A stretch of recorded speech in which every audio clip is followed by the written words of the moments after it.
Good morning, everybody, and thank you so much for joining us today. I sense that we are about to have a really great Infocom show, finally 2 years after COVID, right? Last year was 50-50. This year, we all expect a really great show. So it's a pleasure having you all here in Orlando with us today. My name is Omer. I'm the co-founder and CEO of a company called Xyte, and I'm specifically excited to be here today with Brian, a special guest from Intel. I'll introduce you in a few more minutes. But I guess before we get started, we have a lot to talk about today, and I think it's a subject that is relevant for all of us, for device manufacturers, for OEMs, for channel partners, as well as for end users. Let's start with a quick introduction video, kind of get the right spirit.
Bestseller on Netflix, if you guys are looking for that.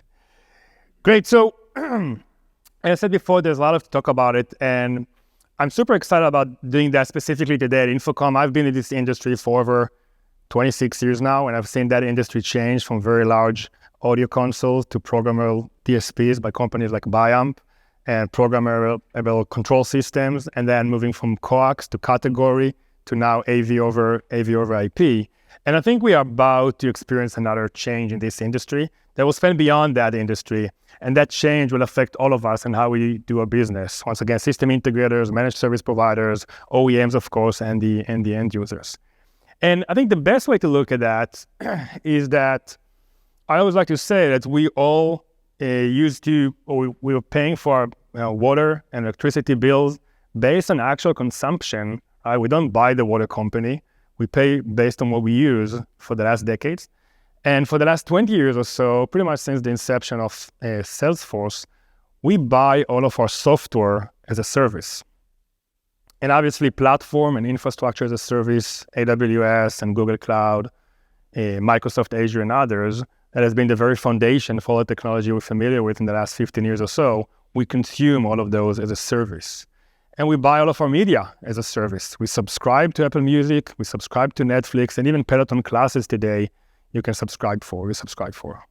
Today, you can even buy Michelin tiers, coffee services, and Rolls-Royce engines as a service. However, when you think about it, one main thing has not followed that trend yet, and at least not at a large scale. And this is how device manufacturers, and we look specifically at B2B device manufacturers for this conversation, how they conduct their business, how they're selling their devices. And we strongly believe that we are now on the cusp of that epic market transition, where device manufacturers' business will change and will move from one-time capital expense into cloud and services-centric business models. And if you think I might be crazy, which, makes sense maybe, I remind you that until 10 years ago or so, you used to go to the store down the street to buy a CD with Microsoft Office or Adobe, take it back to your computer, put it on a CD drive that you can't find any longer, and install that program you've purchased for one-time capital expense. And you cannot do that any longer. And the same thing happening today with hardware. And there are so many implications to this digital transformation that once again will touch all of us. And for that, I'm very, very excited and happy to invite Brian McCarson. Brian is the VP and GM of the NUC team at Intel. So Brian, please join me here. I think we have some interesting topics to discuss. Thanks for having me. My pleasure. So for those of you who does not know, Brian made this trip specially from Phoenix So thank you for coming over to Infocom. Of course. I've seen some NUC computers around the show floor already. Yeah, I've been going booth to booth looking to see who's using Intel NUC. Sometimes they're hidden under the desks. Sometimes they're behind the panels, but they're there. You're pretty much always there. Yeah. So, Brian, it's a pleasure having you today. And I don't think there's a need to introduce Intel, but it would be great if you can talk a little bit more about the CCG group at Intel, the NUC business that you manage around, how it's relevant to this industry and other industries. Of course, yeah. So I've been at Intel about 23 years now, been in the industry 25 years. I'm the vice president at Intel, and I'm the general manager of the next unit of compute group. And while it's within our client business, we also support our network edge business as well. So we're really interested in everything from IoT endpoints all the way through client computing devices to embedded solutions that can help make everything from MRI machines run better to your neighborhood restaurant chain. Anything where there's compute that's needed at the edge and you need it to be enterprise grade, we want to be that solution provider. But there's a thing that's interesting about NUC, and it's one of the reasons why I happen to like Xyte so much. While we're, of course, maniacally obsessed with hardware, we're not maniacally obsessed with our brand. Intel NUC is one of the world's leading, most prolific mini PCs on the planet that hardly anybody's ever heard of, because it's not about us. It's about enterprise businesses and how we can go deploy for them the ultra reliable, ultra high performance computing that they need at the edge in a very small form factor at a really great price. And we white label most of our ingredients. So there's a lot of NUCs out there that you don't even know are NUCs. There's even large multinational corporations, the world's largest PC manufacturers, like to use us to build theirs and put their logo on it. What we're all about is improving the experiences of enterprises. And we believe that the hardware that we produce can really help enable that. And we want to be part of that transformation, the same transformation that we all saw in the cloud, where you've got Google, Amazon, Microsoft, Alibaba, Baidu, Tencent managing everybody's clouds in the world and just taking care of that. It's cloud as a service. We know the edge is going that direction too. And we want to be there at the forefront, trying to make that transition more seamless for enterprises. And we understand that as much as we're obsessed with hardware, that's not what most enterprises are obsessed with. Enterprises are obsessed with the value that they can provide to their customers. And so if we can make that easier for them and cheaper for them to go deliver fantastic experiences and prepare for future workloads, like artificial intelligence workloads, future consumption models like as a service, that's really where we want to be. So that's a little bit about me, about what we do at NUC, and why I'm excited to be talking about a company called Xyte. So that's the verb, right? But so that's super interesting because, we had a meeting this morning already, and I thought that I think that the right, key to be successful with that service is to bundle correctly the hardware, the services, and the software, right? And I'm keen to hear from you. How do you see that future for the NUC business specifically, right? In this industry, once again, other industries, moving to as a service business model, when customers buy or subscribe based from their OpEx budgets versus their CapEx budgets and so on. Yeah. So you all know the answer to this already, but I'm just going to prove the point. So we're going to make it interactive because I got to get you all pumped up in here. So show of hands, how many of you have mobile device? Yeah, of course, all of you. How many of you, when you went to go shop for that mobile device, walked into your Verizon, your AT&T store, or whatever, and said, I want to pay for the device outright. I want to write you a check for $900 or $1,000 right now to buy the device. Any of you? Okay, one person did. All right. So interesting. How many of you went in and said, you know what? I want to put my own operating system on that device. I don't care what you guys have. I just want the hardware, and I want to make my own applications and do that for my mobile phone. Nobody. But yet, when it comes to purchasing hardware for enterprises, the things that actually fuel it, even you walk into the Verizon store, that's not how they procure their hardware in the Verizon store to run the operation where they're giving that to consumers. They're buying the box, figuring out what OS they want to put on, figuring out how they're going to procure it. And then what do you do with that box when it's done? So what the world has worked through in the mobile phone, smartphone area is how humans like to consume products. But enterprises haven't caught up with that at the edge. They've done it in the cloud. The cloud, we've all moved to that because it's scalable and it's easy, but we're not doing it at the edge fast enough. And that to me is a key breakthrough that we've got to get. But in order to make that successful, you have to have companies that are willing to say it's not about me. Part of the reason why it's hard to go do that is the company has to be willing to say, I just care about the experience, and pick your hardware. I'm going to make it easy for you to go procure that. When the hardware breaks, I'll replace it for you. When you're done with it and you need to have it recycled, I'll do that in a sustainable way. That's the direction the market's going. And so from a perspective of my own team and what we're trying to do is we're trying to enable that transformation by being able to offer what we call NUC as a service. So don't worry about the hardware, just get the services associated with it. But we're not capable of being that last mile. We're a B2B company, not a B2C. And so we need partners that are able to make that ecosystem flourish. And we are happy to be that enabling engine behind the scenes. So I think you brought up some really great points, but let's touch on the last one. So you said that, you're B2B, and we, we're happy to be the technological infrastructure to enable that. But there's a big part for the channel partner, right? The system integrator, the reseller. How do you see them, playing? How do you see them adopting to these new business models? Yeah. So if you think about a software vendor that has a new AI application, they want to be able to have digital security solutions that have people recognition, look for safety issues, quickly notify managers of companies what's going on. They don't care about the hardware.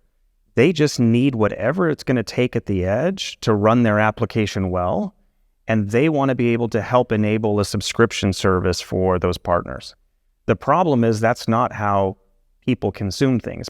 Companies don't say, I just want to go buy one application to go give me what I need, and then I'll go pick my OS, then I'll go pick my hardware, I'll go pick my camera, I'll go pick whatever, my network infrastructure. They really want something turnkey. If you're in the restaurant space, you really care about feeding people, right? That's what you're about. You're not about picking hardware. You just want to be able to deliver your value-added services faster. And so for the channel, I think what we're trying to do is just make it easier if you are an application provider, have a wide variety of solutions, and then just find a way that you can connect with a platform hardware as a service capability out to go deploy. If you need to connect into hyperscaler infrastructure, we want you to be able to pick the OS of choice. You want Windows IoT? Great. You want Azure Arc? Great. You want SUSE? Red Hat Enterprise Linux, we don't care. We try to make our systems run wonderfully on all of those, so you get the OS of choice. And you can use your network of choice as well, whether it's wired, whether it's wireless. We just try to make that as seamless as possible for partners, so they just don't have to stress about that endpoint, and they can focus more on the value-added services. So in that sense, I would say that once again, from coffee machine to trucks company, the device, and a truck is an edge device in many ways, like an Intel NUC is, right? Or a coffee machine. The device now becomes an enabler to a much more advanced and ongoing service, right? Once again, this is the key, I think, for as a service business model, because no one wants to buy, a chair as a service, right? Because it doesn't get updates, it doesn't change. It's always the same chair, right? Yeah. But when you get something that has either content or services or the software constantly being updated, like a Tesla car today, right? That's something you will subscribe for because we're getting a new value every day or every other month. So that's great. And the other thing is what we see with some channel partners is that on top of that, they're adding their own custom services, right? So they're adding their own managed services. So if my end user is care about the outcome, right? The last thing I want to care about is making sure that the system is up and running.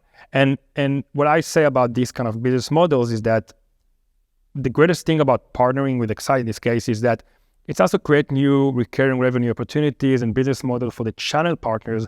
We're essentially moving to be solution provider, right? Again, in some cases, from just moving boxes into adding their own value added solutions. That's right. And see, but you need infrastructure to be able to do that seamlessly. Right. And right now it's hard. Right now it's like, okay, so previously I know that before Silicon Valley Bank had all sorts of issues, they were trying to look at ways that they could offer hardware as a service, subscription services, and financing options for companies. Because if you're a startup, do I really, do I want to go find $2 million, $3 million in funding just to go buy the hardware I need just to get my customers started? That creates a huge barrier to entry. But it's easy to say, I just want to onboard devices at $20 a month, $99 a month, $200 a month as I onboard customers. That's a scalable way to grow a business.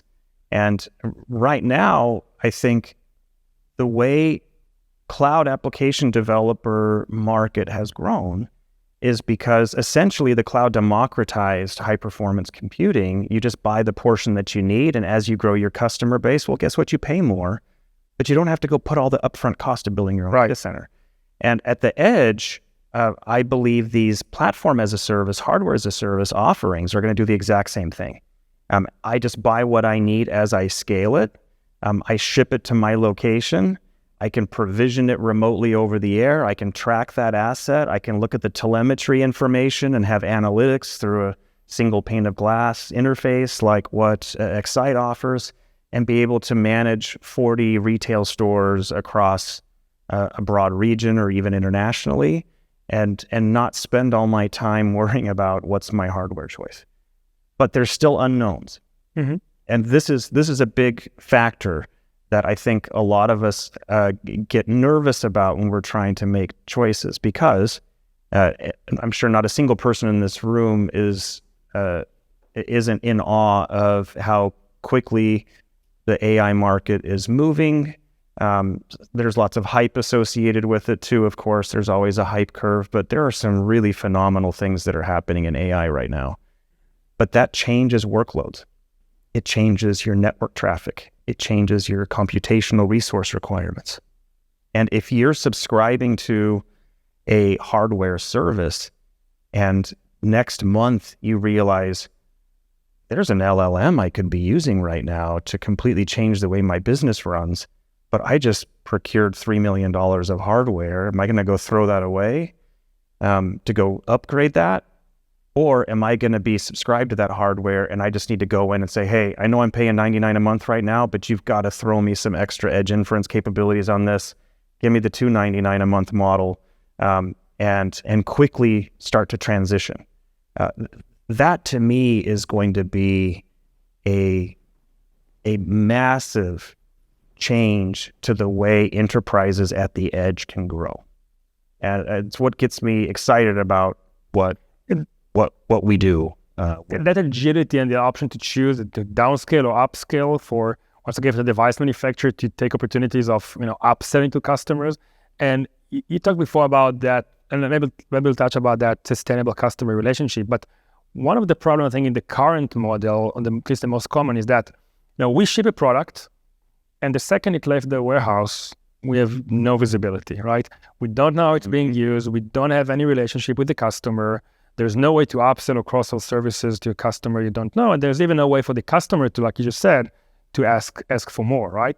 And when you think about it, we live in a connected world, but yet that display over here, whatever the OEM is, it's hidden, right? Samsung, LG, they lost complete touch with the display the second it left the warehouse, right? So I'm curious to hear how do you see data, right, started flowing in, changing that? How can you, based on this data, for example, design better products? How based on that data you can better support your customer? Yeah. And I'm going to go back to, this problem's already been solved. It's already been solved. When you call AT&T or Sprint or whomever your provider is and say, I'm having an issue with this phone on my plan, or I need to update my apps. You don't go to the Verizon store to say, hey, my kid wants a new Angry Birds app. Can you install it on my phone? They don't roll trucks to your house when you have an issue. The consumers would never accept that. And this multi-trillion-dollar industry around smartphones has figured this out. It's managed services, it's over-the-air updates, it's containerized application management, really clear APIs, and the ability to, within seconds, go online, upgrade your services, have new things pushed. Oh, you want family tracking? Great. $7.99 a month. We'll show you where your kids are at school. You don't go back to the store to go do that. This is how humans want to consume software, applications, and services.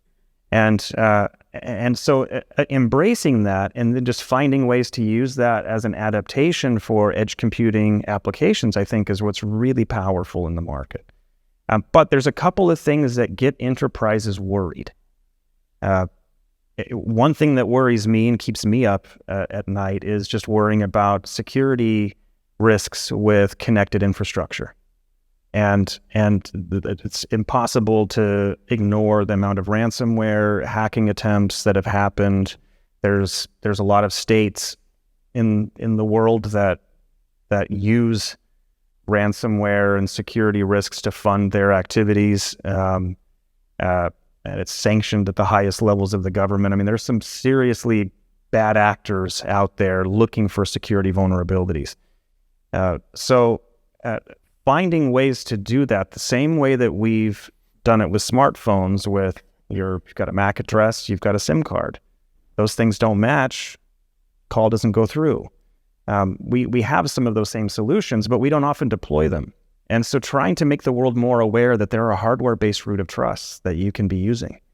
There are immutable IDs that are fused into Intel's chip that are unique to that one device, and no other device on the planet has that. And the only way someone can spoof it is they have to have access to a $20 billion factory. It's a pretty high barrier of entry. So they have to make a $20 billion investment to want to get to your endpoints. There's cheaper ways to go after things than that. And so being able to utilize some of those security features to protect your endpoints, which are in much scarier places, right? Because lots of retail stores, workers coming and going, customers sometimes coming and going in those environments. You want to be able to know that your endpoints, your applications are being managed well. You want data coming off of those to be able to help understand how your business is running. But you definitely don't want to create vulnerabilities in your enterprise that are going to subject you to security risks, privacy risks, ransomware attacks, things like that. Cool. Well, a few months ago when we met at Phoenix, Arizona, you talked about, I know you're very interested in that. Just the hardware, after 3, 4, 5 years, right? You need to swap the hardware sometimes. It's not just software, right? What do you see and how do you see the impact on that, on the environment? What do you see with the old hardware? What do you see, how that's going to play out? Yeah, so there's a couple things that get me excited. I'm sure many of you have ordered online and buy a tube of toothpaste, have it delivered to your house, and it comes in a box like this big or whatever, just shaking around in there. The waste in packaging, the waste in shipping is really shameful. And there's much better ways that we could be doing that. The thing I love about Intel NUC computers, and that's why we are so small, is the amount of compute I/O features that you pack into a 4-inch by 4-inch computer is more powerful than what a 50-liter tower used to be able to do just a few years ago. So we invest all of our money, energy, and brilliant engineering resources in the power of small. So the amount, you can literally fit, let me see. So yeah, in a typical gaming tower, right now, you can fit 104 NUCs inside one typical gaming tower. And about 2 NUCs has about the same computing performance as a typical gaming tower right now. So we've put that much energy into using the smallest amount of materials possible, making it as lightweight as possible, as energy efficient as possible. Some of these things run in as little as like 15 watts. so less than an LED light bulb, but have AI inferencing capabilities at the edge. So all of our engineering goes into small, goes into efficient, so it's cheaper to ship. There's less packaging waste, there's less chassis waste, there's less printed circuit board waste, there's less metals that are used, but something I'm particularly proud of. So the NUC Group here, and I'm blessed to have one of the members of the NUC team right here in the front row as well. One of the most brilliant people you ever meet. Definitely talk to her about modular compute when you get a chance. But aside from that, the team has been focusing really heavily on trying to improve the sustainability of the products at end of life. So we've created when you're done with your NUC, send it back to us for free. We break it down into all of its components, recycle 99.5% by weight, every single component inside that NUC. So the solder gets repurposed and goes back to a solder manufacturer. All the metals get repurposed because it's ultra pure metal. It's much cheaper just to gather that out of a NUC than to try to harvest it and mine it out of the ground and then reuse that because it's already refined. So we're finding that we can feed the supply chain with used computer electronics to actually reduce the amount of mining and harvesting that's required as well, and keep 99.5% of NUCs out of landfills by weight, every individual component in there. And that's not like sometimes you have CEOs saying, by the year 2060, we will be carbon neutral or whatever, and they know they're going to be long retired at that point, or their kids are going to be retired at that point. That 99.5% was our stats last year. That's where we closed 2022 at. So we're not waiting for some 2030, 2040 goal to go do that. We're trying to do it now. And so the sustainability piece of that is part of the equation as well. And what we really want to be able to get to is you just don't have to stress about your edge computing solutions. If you need to upgrade it, and know with confidence you're getting the most sustainable product on the planet. Know that if you have to send it back, it can be either repaired, reused, or recycled. You're not going to be damaging the environment. And you're not going to be pulling power off the energy grid at such an intense rate. NVIDIA is a phenomenal company. I love what they do, but I mean, these are like mini fusion reactors in some cases, right? Consuming so much electricity to do what they do. We're at the opposite end of that spectrum. How much inference and AI can you get at the lowest power consumption possible? And we take pride in that. Now there's a place for NVIDIA GPUs. We use them in some of our products too because they are brilliant, but we're really trying to be as environmentally conscious and sustainable as possible, but try to help that in business models as well. And so that's why this partnership that we have with Xyte gets me so happy and excited. I already used it once, so it gets lame if I do it too much. Because I think that we have the ability to help enable enterprises to have easier experiences at the edge, faster deployments with less CapEx purchase cost, better insights into how their systems are running, and ultimately be able to have a full circular economy built into how they manage their businesses as well. Yeah, this is fantastic. Great. So I know you have a flight to catch. So maybe last question. I'm curious, when you and your team evaluated a different solution to offer this new service, what are some of the core components you were looking for? Once again, in the infrastructure layer that will support you in making that transformation. All right. So there's a really high barrier that you have to cross to even be considered as a partner for us, and it's called the add-a-line test. I have a 3-year-old. I will pull up an interface and see if she can intuitively find her way around it on a tablet. If my 3-year-old can get around there and click on things and not break it, then on a single pane of glass, then we're talking about something good. Now, I grew up in industrial automation, right, making Intel's fabs autonomous and things like that, and used to Unix interfaces and Fortran coding. I'm dating myself, but going way back. But the reality is businesses need to be able to have seamless experiences where any employee in an enterprise can be an IT professional. Any employee in an enterprise can say, oh, that system isn't working. I can see that. And then I can quarantine it if it's a security threat. I can notify someone that we need to replace it and upgrade it. It shouldn't take an electrical engineering degree to be able to understand what's happening in your enterprise. And so the first thing I look at when I'm dealing with any application provider is how intuitive is the interface, and can my daughter Adeline at the age of 3 navigate around it and understand kind of what's going on. And so it's passed the Adeline test when I was working with Xyte. So that was some designers and front-end engineers in Israel will be very happy about. Yeah, that's right. And the more effort you put into what's behind the scenes, the better the experience is for what's happening up front. And so that's something that we look for, the intuition of the interface. I've seen demos of people saying, look how quickly I can provision your device. It's just this nice, easy 27-step process, and I'll have your device up and running within 30 minutes. The kind of bar that I set for my team is you should be able to take it out of the package and be coding in 6 minutes. 6 minutes. So from the time you take it out to the time you're connected into cloud infrastructure and actually have applications running in your coding. I know ChatGPT helped on that, right? Yeah. On your own. That's right. No cheats. Great. Anything else you want to add or share with us, Brian? I would just say a couple of things. AI is going to be a really powerful tool for enterprises. But I think a lot of companies right now that I see are intimidated by what it takes to go deploy AI solutions. And they don't necessarily realize how much AI is in our daily lives. And it just hasn't been marketed that way. And there's this perception that you need to have a massive amount of computing to be able to deploy artificial intelligence.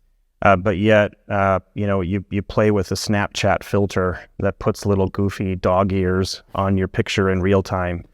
Guess what? That's a visual inference AI model. They just don't advertise it as that. We've been using these things for years. And yeah, a little smartphone that can last for 8 hours can run inference at the edge. So don't be as intimidated about deploying AI and what sort of crazy hardware requirements are needed. I think you'd be surprised how much you can run with a system that exists today with just the integrated computing, integrated visual processing engines that exist inside some of these systems. And regardless of what vendor you choose from a compute perspective, try to think about the energy efficiency you can gain. One of the things I worry about with this AI explosion is that people are going to do the same sort of terrible things that happened with Bitcoin mining and stuff like that, where people were consuming entire countries worth of electricity to mine Bitcoin. And it's like, what are we doing as a society? And this is how we're going to be using compute resources. So look for the most energy efficient way that you can go deploy things. It's going to be more cost effective for you. It's going to be better for the environment and improve business outcomes. So think about the sustainability in what you do. That's one thing I think is pretty important. And for anyone who's working in or with the European Union as well, something that I've been seeing is as more tenders are being issued, more contracts being written, over half now of every quote or bill of materials I'm seeing has a sustainability requirement in it now. And that the US hasn't caught up with that, and some of the Asia Pacific regions haven't caught up with that, but European Union is really setting the bar right now. And my guess is within a few years, 90% of bids are going to be required to say what's the sustainability standard of your products. So start thinking about this stuff now to make sure you're looking for what's the best business outcome at the lowest environmental impact. We only have one globe to live on. Yeah. Brian, thank you so much. It was a pleasure. Thank you for coming. Thank you, everybody. And thank you.